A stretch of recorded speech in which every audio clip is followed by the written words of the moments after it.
วันมาหลายมาบอกกันในส่วนเดียวนี้ Bhoi College wrapped up its week-long College Week celebration with a spectacular event on Friday. The event was graced by Nongpo MLA Miralbon Saim. Addressing the gathering as a chief guest, Miralbon Saim praised the unity among the college staff, management and students, emphasizing that this unity is crucial for the development of the institution. A series of activities including sports events were organized for the students during the celebration.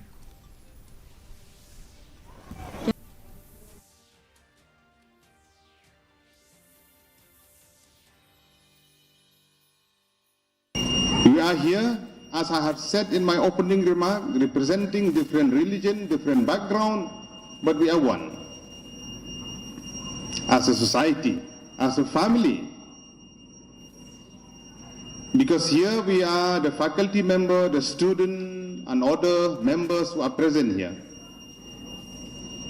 We are living in a society where we have to be very, very cautious and careful from now on. And a quick look at the weather report. Maximum temperature